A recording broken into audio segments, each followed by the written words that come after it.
Good morning. I'm really excited because I want to do 12 days of Christmas. Yeah, okay. So over the next couple weeks, I'm going to be putting out, hopefully, 12 videos, all related to Christmas baking, decorating, DIYs, you name it, I'm gonna do it. Mini apple pies, peanut butter balls, gingerbread men, sugar cookies, Nanaimo bars, and a pecan pie recipe are all coming at you over the next few weeks. It is December 3rd. Over the next 22 days, I'm going to be bringing you 12 videos, all having to do with Christmas, and that will hopefully just be a little bit of positivity. I'm gonna try and keep them light, cheerful, some Christmas music thrown in there, and just, I don't know, give us a break from all the shenanigans outside. Like, if we're gonna be stuck in our houses, we might as well have fun, right? So, let's go!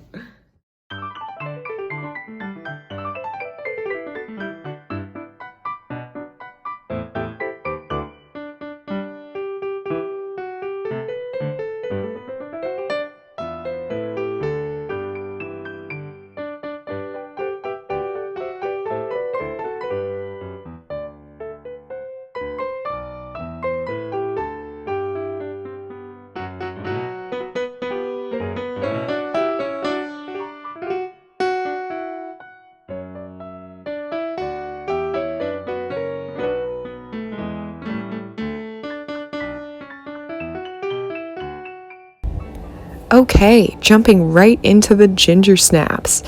Now, for this recipe, I'm actually going to be using a food processor as I don't have a mixer or a hand mixer right now. But you're going to want to use something to blend your butter and sugar and molasses together. And this is actually going to emulsify the ingredients. And it really helps a lot actually in terms of flavor. I didn't really believe it until I tried it myself, and I made these cookies just by hand and then also made them with the food processor, and it's super evident the difference. So you're going to want to just start out by blending together a cup of softened butter, 1 cup of cane sugar, 1 egg. You can also use a flax egg as a replacement in this recipe. And to do that, you would use 1 tablespoon of ground flaxseed and 3 tablespoons of water. And then you're going to need a 1/4 cup of molasses, which I have sped up here because you know the phrase, slow as molasses. It is very true. So you're going to need a 1/4 cup of molasses in this recipe. And once you've got that all together, you're going to just blend that until your dough almost becomes fluffy.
Now, going into our dry ingredients, you're going to want about 2.5 cups of flour.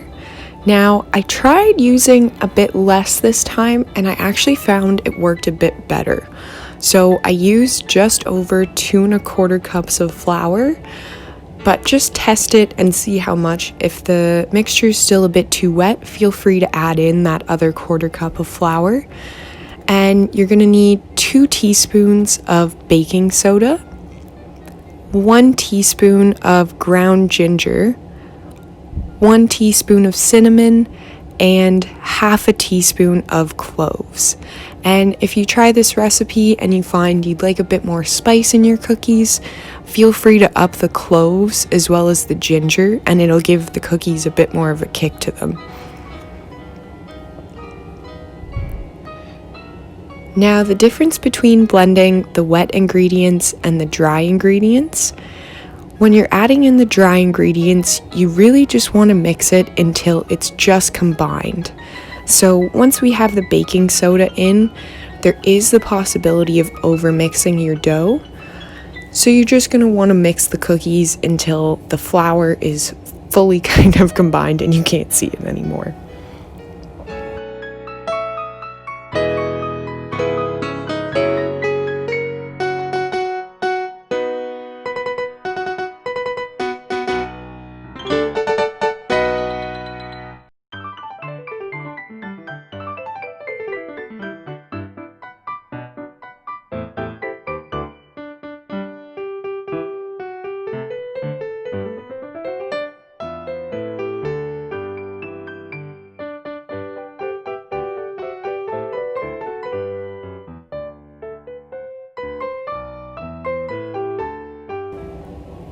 Okay, and so this is what your dough will look like when it's finished, and you can tell the texture is a bit wet, so you can roll it, but it's not wet enough to stick to your hands, if that makes any sense. So I'm going to prepare 2 baking sheets with some silicone baking trays, or parchment paper really. Whatever you have on hand is perfect. I would recommend preheating your oven at this time as well to 350 degrees Fahrenheit. And I'm going to roll out all of the cookies about 1 inch wide, I would say. And once I've gotten through all of the cookie dough, I'm going to roll them all in a bowl of cane sugar.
Now, once all of your cookies are evenly coated in some sugar, you're just going to put them in the oven at 350 degrees Fahrenheit for about 10 minutes.